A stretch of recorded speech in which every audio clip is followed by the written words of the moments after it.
가치 있는 소비를 위해 생활 속 경제 이슈를 짚어보는 가치 경제 시간입니다. 버스나 택시기사 같은 운수 종사자 중 65살 이상 고령자가 24%를 차지하는 것으로 나타났습니다. 고령화로 인한 현상이지만 고령 운전자 사고가 잇따르면서 사회 경제적 손실도 크죠. 이 때문에 정부는 고령 운수 종사자의 자격 기준을 강화하고 고령자들의 면허 반납도 계속 추진하고 있습니다. 하지만 반납률은 여전히 저조합니다. 대구와 경북은 각각 2.6%와 1.6%에 불과한데요. 도시 지역은 대중교통이 상대적으로 잘 돼 있지만 농어촌은 대체 수단이 없어 면허 반납을 꺼리기 때문입니다.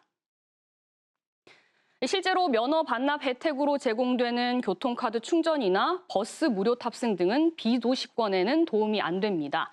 지역사랑 상품권 제공도 운전대를 놓는 대안은 되지 않는데요. 이 때문에 고령자들이 많이 이용하는 개인 교통수단을 확대해야 한다는 목소리가 나옵니다. 고령자 개인 교통수단, 즉 PM은 전동 휠체어나 전동 스쿠터 형태의 전동 보장구로 평지 기준 최대 시속은 15km인데요.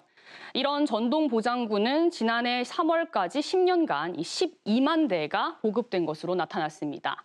다만 이건 국민건강보험공단과 복지부가 장애인을 대상으로 지원한 수치고요. 고령자까지 포함한 보조기기 규모는 훨씬 클 것으로 보입니다. 문제는 이렇게 현황도 파악되지 않는 데다 관련 사고도 잦다는 겁니다. 도로교통공단의 설문조사 결과 응답자의 76.3%가 차도를 이용한 적 있다고 답했는데요. 인도가 없거나 인도가 있어도 노면이 고르지 않아서 차도를 이용할 수밖에 없는 겁니다. 특히 농어촌 도로에는 연석 등 안전시설이 부족해 추락사고도 빈번한데요. 이 때문에 전국 70곳이 넘는 지자체에서 전동 보조기기 배상 책임 보험을 실시하고 있습니다. 대구에서는 달성군이 대구 구군 최초로 이번 달부터 장애인과 노인을 대상으로 전동 보장구 운전자 보험을 지원합니다. 하지만 이것만으로는 전동 보장구 사고를 예방할 수 없죠. 고령자 개인 교통수단 확대를 위해서는 도로 환경 개선이 필요한데요. 고령자 개인 교통수단 우선도로가 대안으로 꼽히고 있습니다. 국토연구원에서 제시한 방안을 보면 병원과 요양시설, 상업지구 등 고령자 통행이 많은 지역에 고령자 PM 우선도로를 조성하고요. 안전표지판과 바닥표시, LED 조명을 설치합니다. 비슷한 예로 전남 영광의 이모빌리티 전용 도로를 참고할 만한데요. 차도 오른쪽 길 가장자리에 2~3m 정도 공간을 두고 도로 도색과 안전봉 설치를 통해 차량과 PM, 보행자를 분리하고 있습니다. 이외에도 농어촌 도로에 낙상 방지 연석이나 낮은 방호벽을 설치하거나 마을 주민 보호구역보다 넓은 반경의 저속주행 구역을 지정해야 한다는 주장도 나옵니다.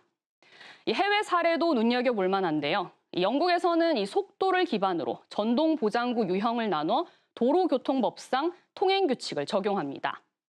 저속형인 유형 1은 장애인이나 초고령층이 이용하고 보도로 통행하고요. 최대 시속 6km 이하인 유형 2는 보도로 통행하지만 보행자가 우선되고 유형 3은 차량과 같은 법 적용을 받습니다.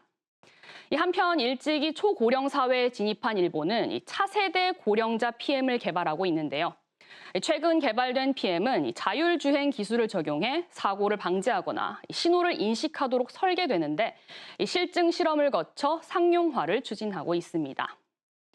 규칙 개정과 기술 개발 등도 필요하지만 무엇보다 교통 약자에게 통행 우선권을 주고 이들을 보호해야 한다는 사회적 공감대 형성도 중요합니다.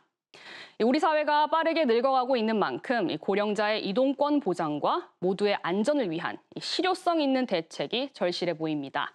지금까지 가치경제 오하영입니다.